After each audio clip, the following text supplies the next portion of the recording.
He received $50,000 per year for that. He got his former chief of staff a contract for $20,000 a year to be his campus aide. 7 years.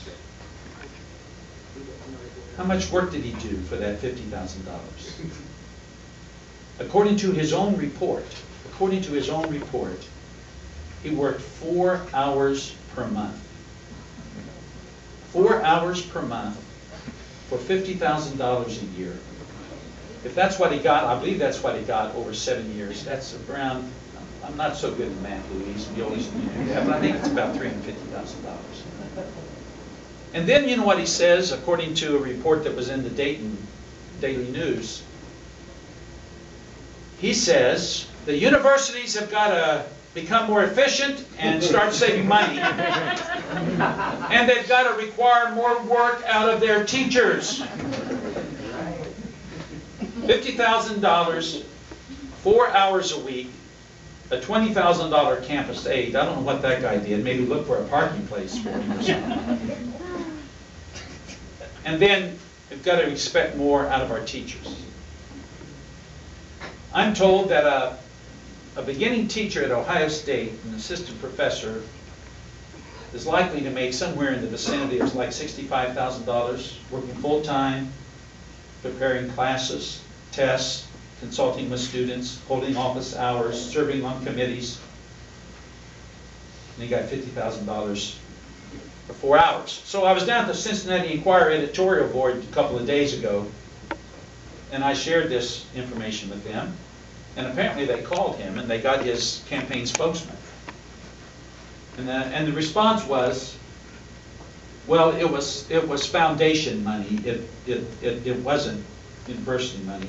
To me, that doesn't make a difference.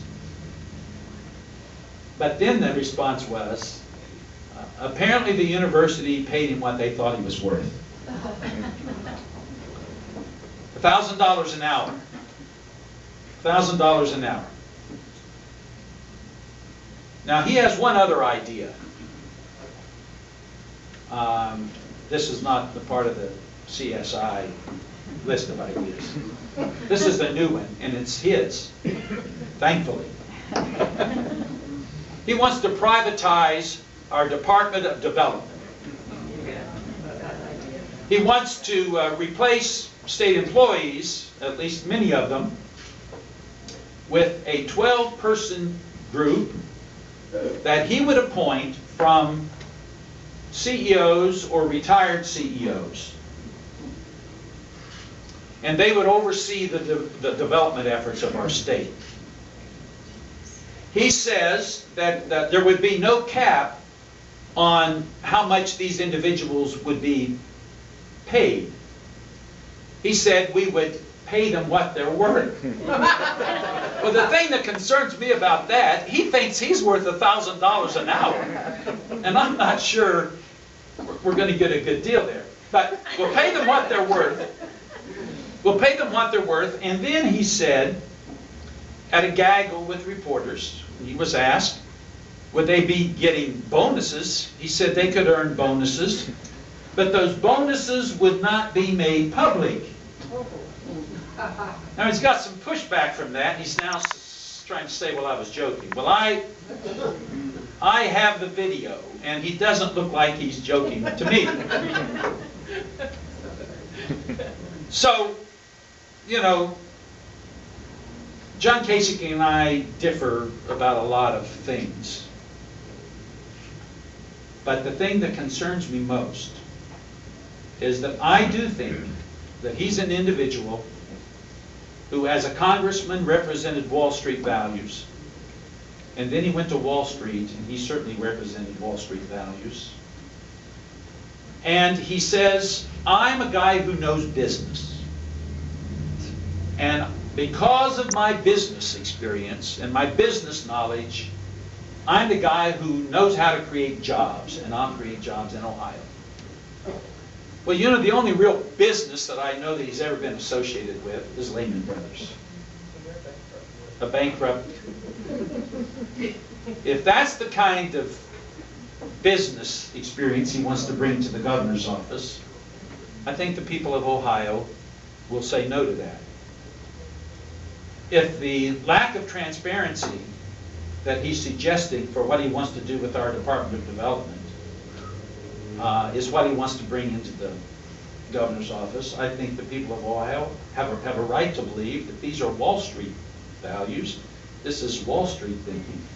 And that's the kind of behavior, and that's the kind of thinking, and those are the kind of values that got us into the mess we're in today. So I close by going back to how I started. We need to remember. We need to remember what life was like less than 2 years ago, when this economy was in a free fall. We need to, I think, understand that the free fall has stopped. We are now at a place where we can start clawing our way back to recovery. It's not going to be easy, and I'd be lying to you if I said it was going to be quick. It's going to take time, it's going to take really hard work, and it's going to require us to make some painful, painful decisions to get to where we need to be. But we dare not turn back this state to those who made the decisions that brought on the recession in the first place. And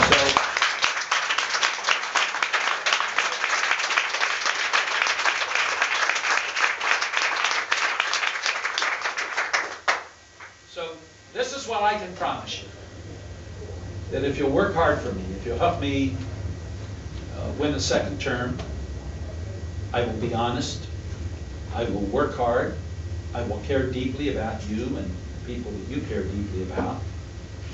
I will work to make sure that Ohio is a place of opportunity and growing prosperity for the people of this wonderful, wonderful state. I thank you for giving me part of your time this afternoon. 19 days until you can go vote. I would love to see a line at the courthouse on September the 28th as people register their choice. Thank you so much.